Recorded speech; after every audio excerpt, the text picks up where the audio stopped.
Welcome to the Conflict Stories podcast with Sam and Scott, where real people share their professional and personal stories of conflict. Whether you're looking for advice or the comfort of knowing you're not alone, Conflict Stories brings the human and positive side of conflict to the forefront. Tune in, connect, learn, and transform. Welcome to our next episode of Conflict Stories with me, Sam Hardy, and my colleague and friend and co-host, Scott Dutton. I'm joining you today on the lands of the Kaurna and Paramount people up in the Adelaide Hills, and I'd like to pay my respects to their elders past and present. Scott, over to you. Yes, and I'm in Byron Bay on Bundjalung country, and our Indigenous peoples have been on the lands for 22,000 plus years, which is a very long time. And we've got lovely Tracy Spicer joining us today. And where are you joining us from today, Tracy? I'm joining you from Sydney's north, which is the lands of the Cammeraygal people. And I always like to mention and celebrate that Australia's First Nations people are the world's original storytellers, which is so appropriate for what we're going to be talking about on this podcast today. It's all about telling stories. Yeah. And I also love where I am. I'm on the border of the Kaurna lands of the plains, the Adelaide Plains, and the Paramount people up in the hills. And the Paramount people were known as the peacekeepers between the Kaurna people and the people up further in the mountains. So I thought that's pretty lovely too, that they've got a history of peacemaking, conflict resolution, which fits our theme. Very appropriate. Very cool. Now, I had to cut down Tracy's bio, but it's still quite long because there's so much goodness in there. Let me tell you a bit about Tracy. She's an AM, a multi-award winning journalist, an author and a broadcaster with more than 30 years experience working across ABC TV and radio, Network 10, Sky News. She's anchored national programs, reported internationally, and built a reputation for asking difficult questions and telling stories that matter. She's our kind of person. She's the inaugural national convener of Women in Media and one of the most in-demand keynote speakers and MCs across the Asia Pacific, speaking on artificial intelligence, equity, power, and social change. Her first book, The Good Girl Stripped Bare, was a bestseller, and her TEDx talk, The Lady Stripped Bare, has been viewed millions of times globally. Her award-winning second book, Man Made, How the Bias of the Past is Being Built into the Future, explores how historic inequality is being embedded into emerging technologies. She's been widely recognised for her leadership and advocacy, including being named the New South Wales Premier's Woman of the Year, receiving the Order of Australia, and accepting the Sydney Peace Prize on behalf of the Me Too movement. And her work on Me Too was also featured by ABC TV in the documentary series Silent No More. And alongside her media career, Tracy's produced documentaries around the world, is a passionate advocate through her ambassador and patron roles with a range of organisations, and continues to use her platform to challenge systems that silence people. Well, today, Tracy, we hope that you're not going to be silent because we can't wait to hear all about the conflict that you've created and managed and resolved in your lifetime. Thank you so much for joining us. Thank you for that kind introduction. Although I live in Sydney now, I'm proudly a bogan from the outskirts of Brisbane. So whenever I hear that AM thing, I think, oh gosh, that's somebody else. But I do include it because it's really important to get more women honoured for the work that they do, because historically women's voices have often been silenced. So yes, that's been a thread throughout my whole life. Yeah. And I'm a Brisbane bogan girl too, just quietly. Sam. I grew up in Wantirna, so I'm the biggest bogan, so whatever. Where's that? Gosh. Hey, you don't even know where that is, in the eastern suburbs of Melbourne. So I hung out at Knox City, so that was pretty boganish of me too. I'm fangirling a little bit because I read your books and I totally related to the good girl thing. And I've got to tell you one funny story before we start. I worked as a lawyer just for 5 years and then became a mediator. I went to the light side. But I had a moment just like one of yours where I was swimming a lot in the morning and my hair, it was always such a pain to blow dry it. And I thought, I'm going to cut it really short. So I cut it literally really short. and I was so empowered. I didn't have to dry it at the shower. And I went into my work at one of the big law firms, and they said, "Oh, Sam, you look like a Bosnian refugee. If you're going to have your hair that short, at least wear a shorter skirt and some more makeup." Oh, that's appalling. What did you say in the moment, or were you shocked into I silence? just went, okay. I was young. I was second year out of law school. This was in the early 90s. But it was a bit like, oh, my goodness, okay. There goes all my empowerment. Terrible.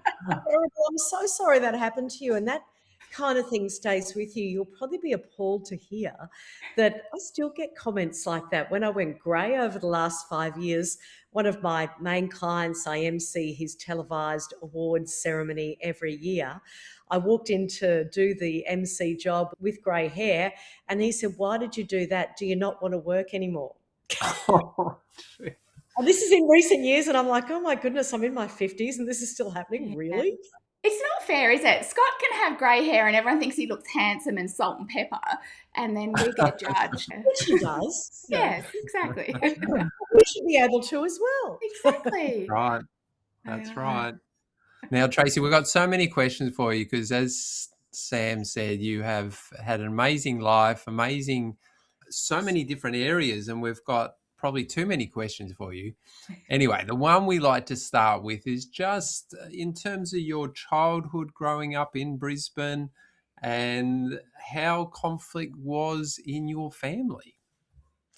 It's such a great question to start with because our lives are framed, of course, by our childhood. And interestingly and fortunately, I have to say, because I think this is very rare, my sister and I grew up in a very loving household. It was one of those households where there was a lot of affection, but there were firm boundaries as well. That really beautiful balance that my husband and I attempt with our adult kids who are still living at home because, of course, we're in Sydney.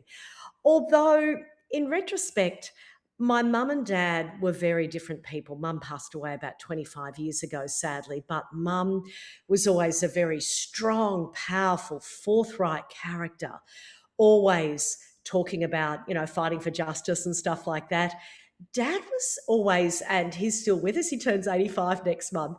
But Dad, when we were growing up, was always one of those people who swallowed his emotions, didn't want conflict, didn't want to talk about things really, sort of head in the sand kind of guy, beautiful, gentle guy, but very much head in the sand. So my sister and I had two different kind of role models, one person who was comfortable with conflict and one who absolutely was not.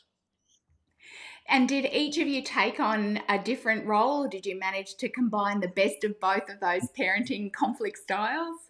I don't know whether we combined the best of it. I think we went into our own boxes in a way. I'm very much like my mother's character, as you would expect. And so when I became a teenager, my mother and I did argue a lot because we were both forthright characters. And eventually I was kicked out of home at the age of 18, which is probably the right thing to do because it's not good to have all that conflict in a household. I was 18. That was pretty normal at that age, at that stage and that era to move out. I was in my first year of uni. My sister was very much head in the sand, like Dad. She took after him. But as she's gotten older, she's become more comfortable with talking about ideas and debate and conflict, which is really good. And I've actually become a little bit more conflict averse as I've become older. So it's funny, we've crossed over later in life. Do you think that's because you've had so much involvement in conflict in your workplace and the Me Too movement that you just need a rest now? Oh, 100%. A friend said to me the other day, gosh, you've got a habit of running towards the bushfire, don't you? And I said, yes, but now I'm 58. I kind of want a little bit of calm in my life. So I tend to be a little bit more, gosh, I don't even know what the word for it. I don't think it's conflict averse. I've always had a heightened sense of justice. Well, my perception of justice, I guess everyone has their own perception. So I'll always be like that. But I feel that as I get older, there are a lot of wonderful younger people in the social justice movement who have the energy for that kind of real argy-bargy conflict. I'm happier now bringing people from all sides together and having a calm conversation about it. It's funny though, thinking about your book, The Good Girl Stripped Bare, you spoke about those unspoken rules about how women have to look a certain way, behave in a certain way, and often be silent and not be argumentative or, even assertive, which is often interpreted as argumentative. Was there a turning point for you where you decided, I'm done being the good girl? This is enough. I'm not playing this game anymore. Definitely. And there was a real contrast between growing up in a low conflict household and going straight into the media environment in the 1980s, which was high conflict every day to the point of, I mean, you would have things thrown at you. It was a very violent environment. There was abuse, harassment of all different types of forms every day, not just every week. So it was honestly quite a shock to the system. And I think I coped with it, not being accustomed to that, by being the good girl, by retreating to that, okay, I'm expected to sit there, be pretty, smile, be nice to everybody, and just do what I was asked. I guess that was like my safe space. I guess it came to a head when my first child was born because I experienced pregnancy discrimination. They tried to put me on a lower power, lower pay, lower prestige kind of role. And I knew my rights. That's when the justice thing came up. And I just stood there and said, no, I'm not going to be sidelined like this. I took it to human resources. My boss was sidelined and later sacked. And that taught me the power of speaking out. Then when my second child was born, I was sacked a couple of weeks after coming back from maternity leave. And I took it to the federal court and started a national conversation in the media. Because I reckon when you've got a position of privilege, having a voice in the media, you've got to use that for good. And at that time in history, 1 in 2 women experienced maternity or pregnancy discrimination.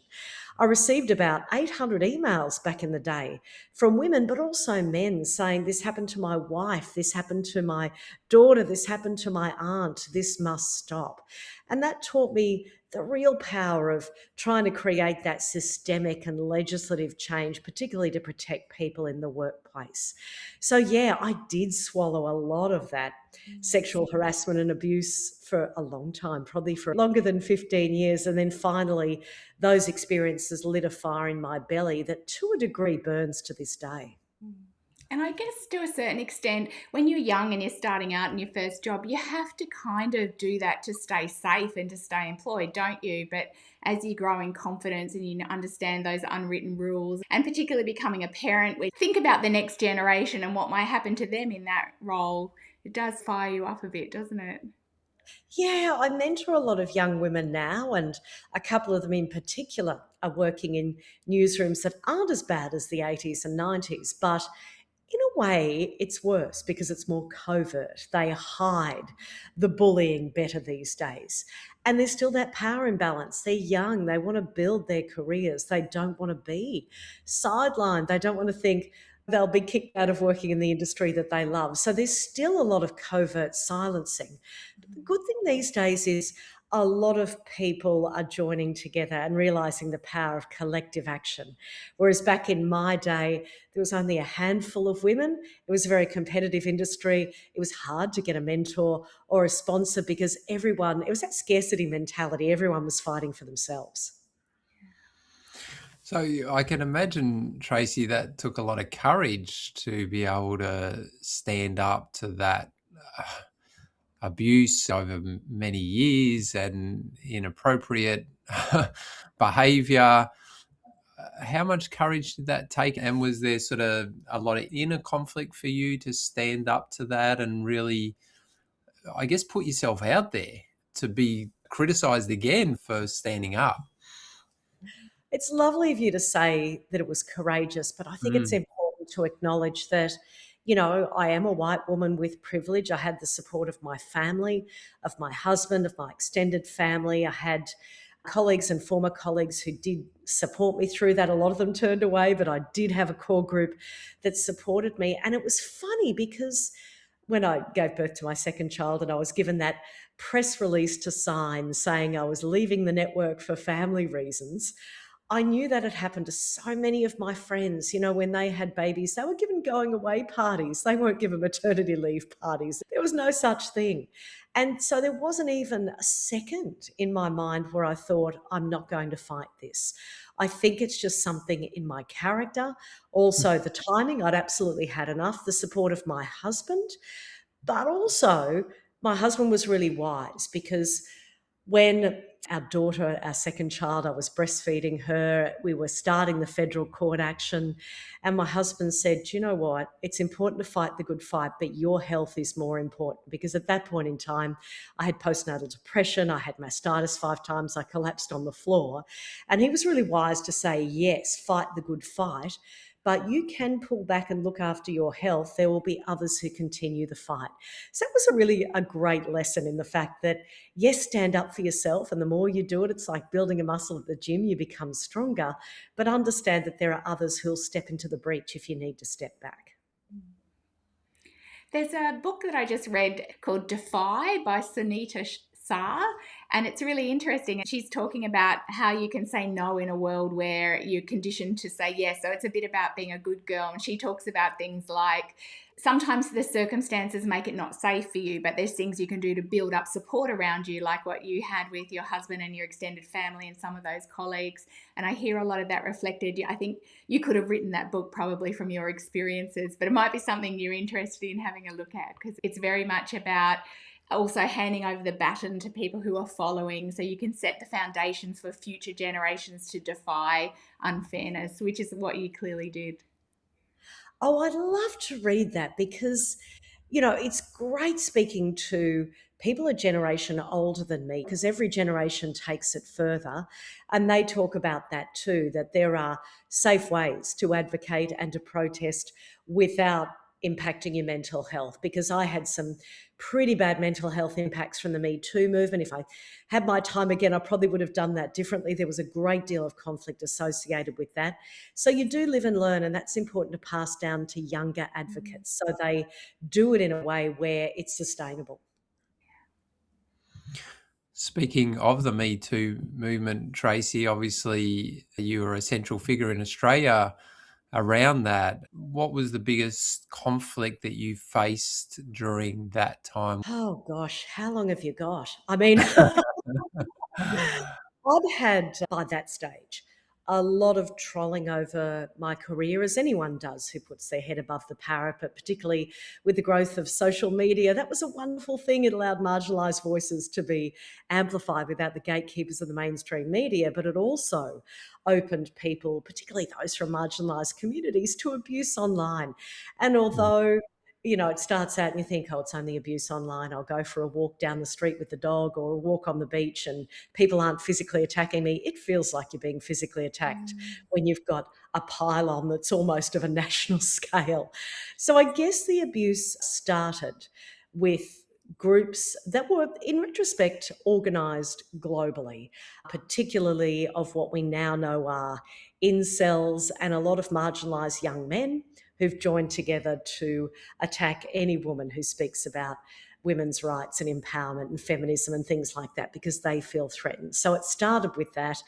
It increased to rape and death threats, even rape and death threats against our children. We had to get security, personal security at the homes. I felt ridiculous. I felt like a politician. Security when I went out, on the rare occasions that I went out.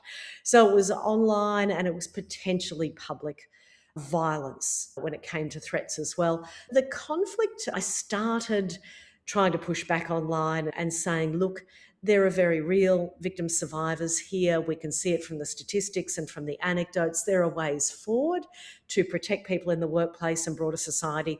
But very quickly, I realised that it had got into two ideological camps and that I was just feeding the beast by continuing to push back against it. So it's a fine line. You need to put the message out there that there are victim survivors. They are legitimate. They need support and they need to be believed, right? Women need to be believed.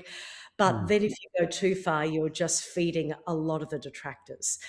One of the most devastating parts of that time actually was the conflict from other women because there's a lot of lateral violence in communities where people are hurt. You know that expression, hurt people hurt people. There are a lot of women who pushed back and said that I wasn't doing feminism right. And I completely understand that. I'm not experienced in the kind of sector of sexual assault. That's not my background. I've never worked in a rape crisis centre. So I was simply coming at it from a journalistic perspective. But a lot of the attacks I got were from other women. And while I understood that intellectually, emotionally, that was very difficult to deal with. Yeah, really, really difficult. And I wonder, as a social worker, I sort of understand the concept of vicarious trauma. And I know that a lot of women came forward as well to share their stories. And I can imagine that would take a toll, hearing very hard to hear stories over and over. And I wondered what sort of conflict that led for you in terms of wanting to support, while also, like your husband said, how do you look after your own mental health and well-being, and then you're getting attacked from all these other groups as well. So I could imagine that would have been really challenging. Gee, that's a wise question, because I felt, a very deep burning desire when in total 2,000 disclosures came forward in all sorts of ways. I'd be stopped in the supermarket. It was DMs on social media. It was emails. It was texts. It was absolutely everywhere. And I felt, my heart broke for these victim survivors. And I felt just awful if I couldn't get back to all of them, because they're the ones who are suffering the most. I know we're talking about vicarious trauma, but I think it's important to say that they're the ones who are suffering the most, and they're the ones who are courageous, coming forward and telling their stories, often for the first time. I mean, this woman in her 70s emailed me and said, oh gosh, she said, I was sexually harassed. She was actually sexually assaulted. She said, by my boss when I was 17 years of age. She said, I left that job. I left the workforce. I never worked again. She said, I've never told anybody. She said, I never told my husband, and he died last year. And I said to her, I'm so sorry this happened. What can I do? Can I get you legal support, counselling support? Would you like to tell your story, even anonymously? I want to be led by you. She said, I want none of those things. I just wanted to tell someone and be believed before I died. And that's the power of the Me Too movement. That's what Tarana Burke said. You tell your story to a wall. You tell your story to your best friend. You tell your story anywhere. It releases a burden. So I was really moved by people like this woman in her 70s telling their stories for the first time. It's immensely powerful. But equally, I wasn't trained in debriefing and understanding how to take those disclosures. And so I developed vicarious trauma probably about, I think 6 to 8 months after I started receiving the disclosures in October of 2017.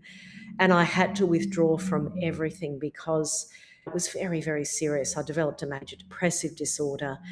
I had suicidal ideation, the whole box and dice. I was fortunate to have a lot of help and support, and I was able to get through it. I would say it took about 2 years to get through it. But even now, I've written this book on artificial intelligence and bias and social justice. And part of the reason I did that is because I still struggle when I hear stories about sexual abuse or domestic violence. So I'm still interested in women's rights, but in a different kind of area, because I don't want to have to go down that black hole again. And maybe moving on to that book, I love that book because part of it terrified me and I got quite stressed reading it. But also there's just these lovely, quirky little funny moments. So, I don't know, kept my head above water every time I was thinking, oh, this is so dire. You'd have some witty little sentence that made me laugh. And I was like, oh, thanks for that. I feel a bit better now. But I think what I'm hearing here is that while it's really important for you for people's stories to be heard, and particularly people who are marginalised or who have been victimised in different ways, AI, in a sense, is filtering certain stories. And that's one of the things that you talked about, particularly women's stories in the development of AI. And so there's now a danger. AI is like media on speed, isn't it, in terms of filtering whose voices are heard? It is like media on speed. I suppose I should go back to what triggered the idea for the book. It was actually 9 years ago now, and our then 11-year-old son said to me one morning, "Mum, I want a robot slave." I said, "Dad, what on earth are you talking about?" Anyway, in a moment of appalling parenting, we'd allowed our young children to watch South Park, the adult cartoon series, so we could get an extra half-hour sleep in. I mean, who hasn't, right, as a parent? Anyway, in this one episode, Cartman, a very naughty boy, was ordering around his Amazon Alexa like he was some kind of colonial master. And I had this epiphany as a lifelong journalist and feminist that this idea about female voiced helpers in the home was being built into the technology of the future, because at that time, and still to a degree to this time, the chatbots in the business and finance sector have male voices because they're viewed to have more credibility and gravitas and whatnot. So that started the deep dive, and very quickly I found out that the problem was more serious than just the voices and the stereotypes of the chatbots. And it starts with the data sets, which are overwhelmingly from Western countries, from white populations, from young men, from people without disability. And it's a very narrow kind of homogenized view of the world. So every doctor is male, every nurse is female, to put it simply. Then there's the algorithms, and we think about algorithms as a mathematical equation, but several of the people I interviewed globally said actually an algorithm is an opinion written in code about how the world should work. And when you think that overwhelmingly those algorithms are being written by young guys in Silicon Valley, they've got a very narrow view of the world. Their unconscious bias comes through. And then the third step is machine learning that deepens that. And in actual fact, since I've written the book, there's a fourth step, which is agentic AI, which deepens these biases autonomously with no human oversight. And that's how you end up with a lot of developments that privilege the already very wealthy few. And yet in the global south, you've got a lot of people working for nothing or for $2 an hour in Kenya, labeling horrific images for machine learning. So it simply widens that global gap between rich and poor. I noticed, well, someone noticed for me, I was playing around with using AI to generate images of people in mediation, and I was posting some of those pictures. And someone messaged me and said, "Sam, why are all the mediators men in the images that you're posting?" And I went, "Really?" And I hadn't even noticed. And then I went back, and yes, whenever I was asking ChatGPT to do me a mediation image, there was always a man. I thought, I didn't even notice that. Oh, yeah. And that's a classic example of it. I mean, an example that jumped out to me recently, because every time I do a keynote speech, I'll go on to ChatGPT or one of them. Claude is actually a more ethical version if you're someone who likes using large language models, because it was built from an inclusive base, just as a little bit of a tip in there. But I was doing a speech to librarians in Townsville in Queensland. And I said to ChatGPT, "Show me an image of a librarian." And every time it came up with a man, this young man, actually with facial hair. With men, it always comes up with facial hair. I don't know why. And glasses. Now, this is an industry that is 99% female, but it always came up with a man. So that's a great example of what the default image is. And there's also an issue with disability. There's a woman called Emma Olivier who runs a company called The 20%, because 1 in 5 people have disability. She was born without a left hand. She put into all the image generators, "Show me a professional image of myself." This is a casual image that I can put on my website. In every single image, it gave her her left hand back. So these image generators erase disability. They'll sometimes get rid of hearing aids, walking assistant devices, wheelchairs, even glasses. So what they're doing is telling us that it's not okay to have a disability. And you'll probably notice they'll always try to make you look younger. They'll often get rid of my red hair. They'll get rid of my wrinkles. They're trying to erase anything that's not young and male. Which is not dissimilar to your TED Talk, The Lady Stripped Bare. It's had millions of views. And obviously that was about how women should present. How do you feel that has changed since? Because that was a number of years ago now. Do you feel that the media industry or society in general has shifted in terms of expectations around how women present, how they look? Well, first of all, a caveat. I did take some of my clothes off during the TED Talk for anyone watching and listening. I don't usually do that in my keynotes. But It was not risque though. You did have, shorts and a singlet, yes. that's right. I was making the point about stripping back and the unrealistic expectations of the Mm, way all of us have to appear in society, but particularly women and girls.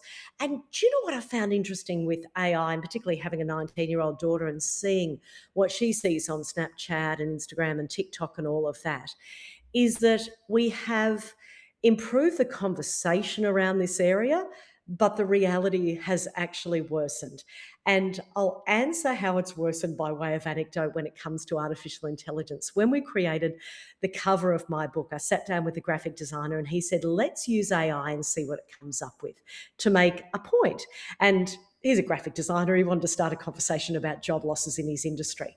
So we put in 12 words. We want a strong, confident robot woman looking to the future with concern, but with hope. The first image that came up, and they're pretty neutral kind of terms, right, around women. It was more about how she felt, not about how she looked.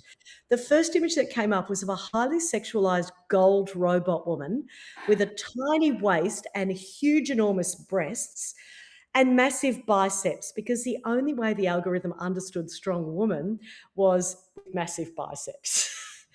So, what these algorithms do is not only try to make people male and younger, what they do is inadvertently sexualize women and girls because of the proliferation of pornography on the internet. We saw another example here in Australia with Georgie Purcell, the animal rights MP from Victoria, where there was a photo of her with a white singlet on, just a very normal looking white singlet, and either Adobe Photoshop AI or Channel 9, they were blaming each other, and I don't know who was at fault. But when it ended up on the quarter frame, which is the photo next to the newsreader on the news that night, her breasts were bigger and her top became a crop top. So that's the kind of thing that's happening all the time, the modern version of the expectation of how a woman or a girl should look. Wow. It's even in the health sector. When my daughter was young, she was unwell. And so when she was 2, we had to take her to a child development assessment with a psychologist. And she did pretty well with everything. But the one thing that they said she needed some support with was that she couldn't identify a male or a female from images. And we asked to see the images that they'd shown her. And the female image was a girl in a dress with long hair, and the male image was a boy with short hair and shorts. And because she hadn't identified the short wearer as a boy and the dress wearer as a girl, they said that she needed some developmental support in identifying gender. And I thought, really? This was like 7 years ago. I couldn't believe it. That is so shocking. Yeah. And it's what underpins a lot of excessive consumerism, because when you put people into stereotypical boxes, it feeds into the way our brain pathways work from when we're on the savannah. I mean, there's all that neuroscience behind it, but we have evolved as a society since then, you would have thought. But it's interesting, when my kids were younger, their grandmother is this fabulous, I just love her, my mother-in-law. She's got bright pink hair. She's a real go-getter. She's worked her whole life. She's just funny. She's like a really fun young person.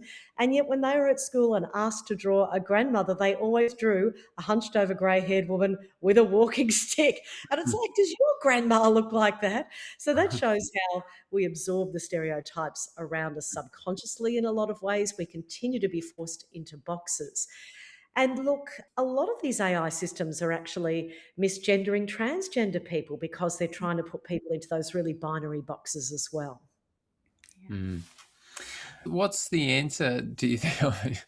Just solve this world problem for us, Tracy, Yeah, please. just fix it, will you? How do we deal with AI when it is so biased? What do we do, Tracy? That's the question I have. Because more and more people are using it, aren't they? Exactly right. The good news is there are some solutions. Now, Mm. I'll start at the very beginning, a very good place to start, as the song goes.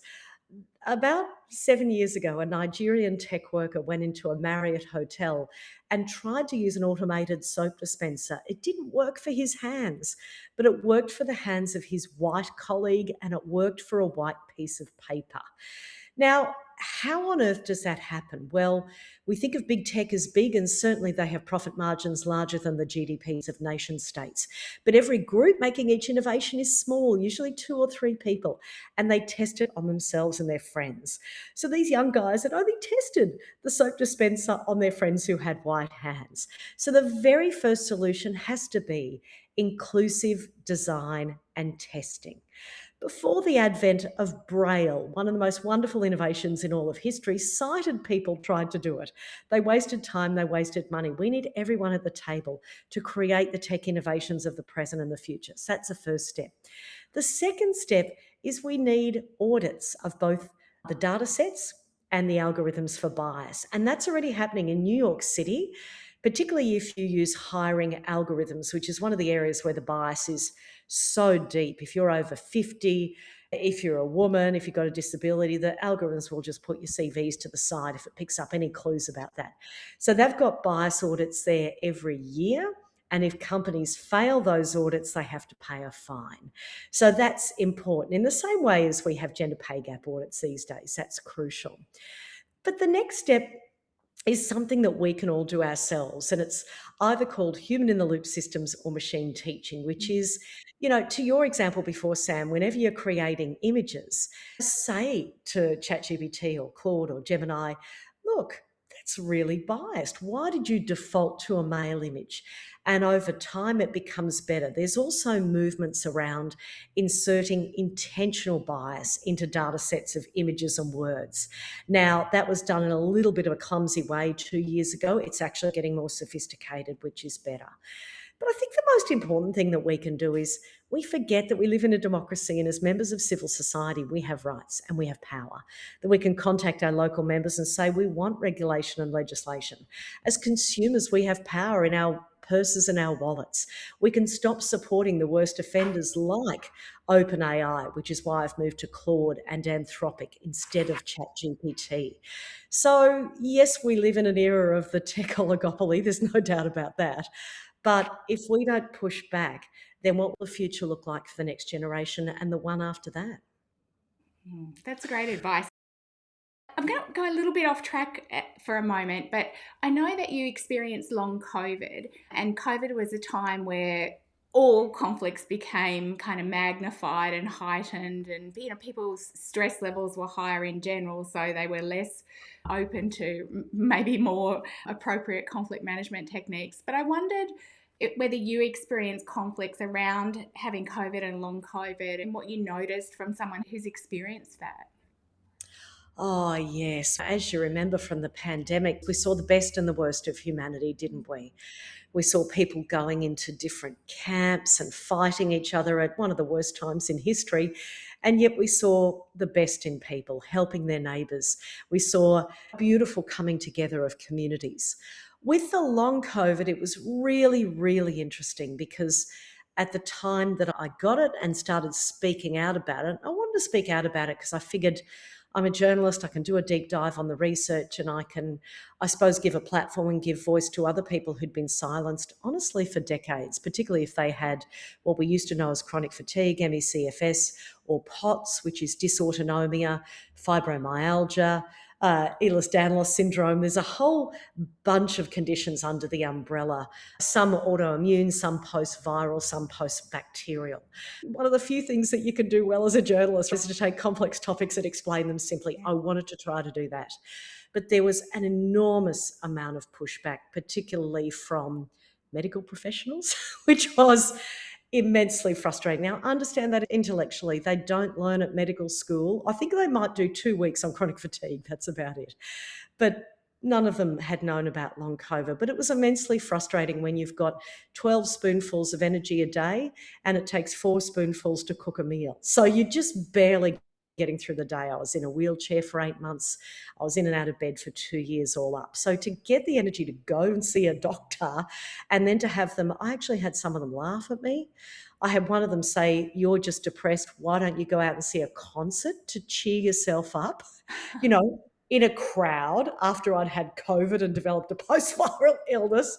And these were highly, highly specialised people. And look, I didn't have the energy. I probably would have stood up for myself more if I had the energy, but I just felt beaten down. And it's kind of funny how well your family knows you, right? In a lot of cases, and I'm fortunate to come from a close family. It was probably, a year after I thought I'd recovered well that my sister said to me, I think I might have, I don't know, snapped back at her about something, but in a fun, jovial kind of way. She said, "Oh, I see the sassy Tracy is back. About time." So I think I lost a lot of my ability to be able to have conflict because I just didn't have the energy. So it's nice to have it back.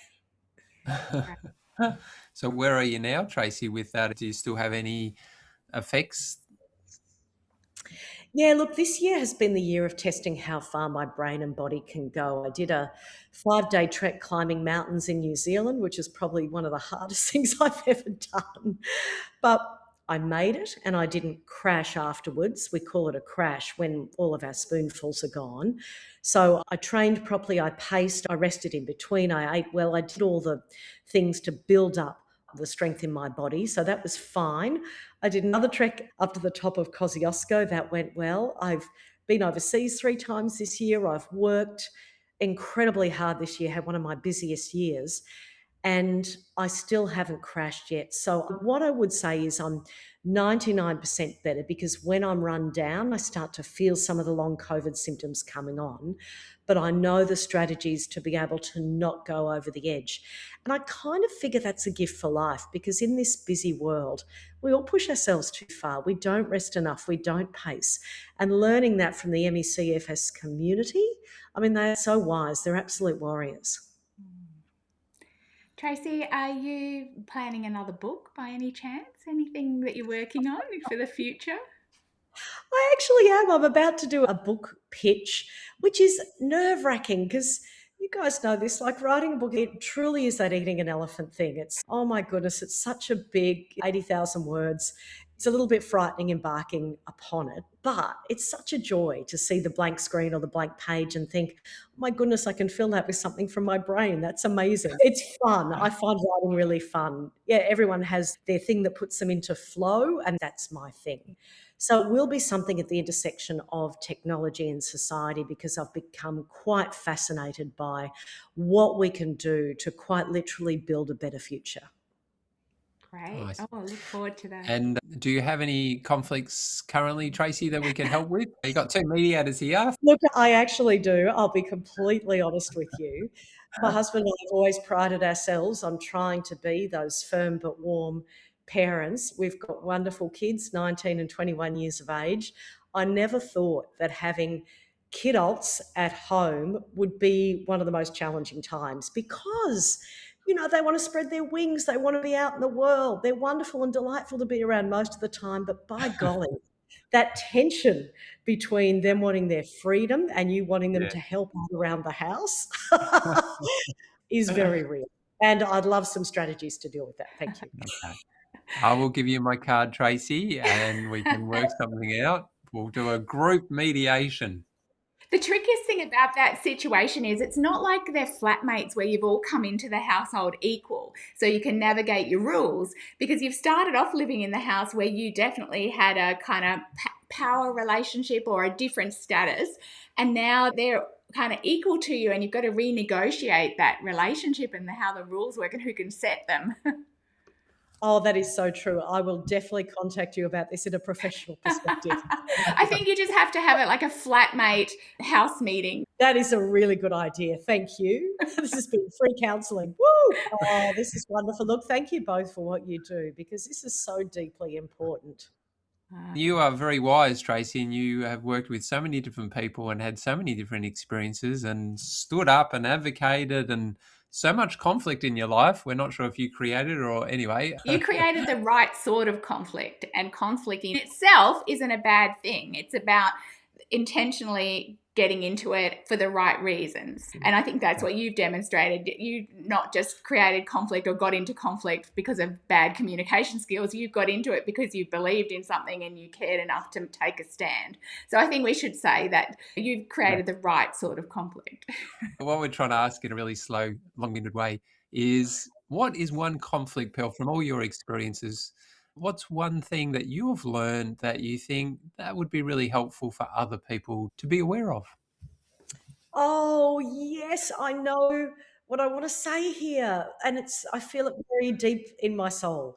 When I had the long COVID, I did so much breath work. I did everything. I tackled it from a medical perspective, from a psychological perspective, from a natural health. I did everything. I threw everything at it. But I think one thing that helped immensely, I've always had a yoga and meditation practice, but the different types of breath work, I learned a lot about that impact on the brain.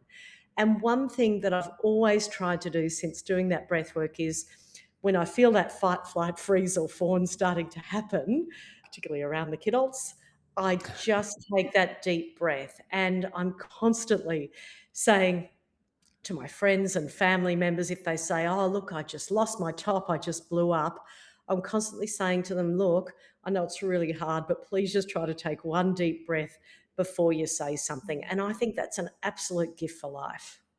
Yeah, it's Nice. brilliant. And it also relates to another theme, I think, in what you've told us today. It's not only taking a breath, creating a bit of a pause, but it's also kind of fixing your own oxygen mask before assisting those around you, right? That's exactly right. Look after yourself, because you can't be strong for others if you're not strong for yourself first. That's really wise. Thank you, Sam. Well, this has been a wonderful episode, Tracy. Is there anything else that you'd like to talk about? We've got a few minutes left if you've got a burning conflict that you'd like to talk about. Look, honestly, I've learned so much actually talking to both of you. Strangely enough, I have had a lot of conflict in my career, but not so much in my personal life. And I've always viewed conflict in my career as, oh my goodness, why am I drawn to these things? And I've learned a bit more from this conversation that, yes, I do have this deep sense of justice. And when you're an advocate, inevitably there's going to be conflict because there's going to be opposing points of view. But as I get older, I am enjoying seeing more shades of grey, because I used to be very black and white about my opinions, and now I better see the different points of view. And that is one of the great things about aging. Lovely. And I think that there's wisdom there, Tracy. I think having a point of view and being able to hear someone else's is almost the crux of mediation, isn't it, Sam? Like, people have to have some willingness to hear and understand, even if they don't agree with it. And when we can do that, that's when we can move forward together. That's exactly right. Seeing others' points Mm. of view, that is priceless. Mm. And sometimes the purpose isn't to make people agree, it's just to make them understand why they disagree and where that comes from and what's important to them that makes them have a different perspective on something. And if we can get to that level of understanding, that is often more powerful than an agreement based on a superficial understanding. Absolutely. I really support the people running the movements at the moment around creating more civilized discourse in society, because the algorithms, of course, put us into our polarized silos, and anyone who brings us together more towards the center, I think, is doing absolutely life-changing work. Tracy, thank you for all the work that you have done in today's episode and in the course of your career. You are an inspiration for many women and men as well. Thank you for joining us today. And we always end our episodes by inviting our audience to keep working towards a more peaceful future. And enjoy your conflict. Oh, look, I have learnt so much, and I've enjoyed every minute of this. And thank you both for the work that you do.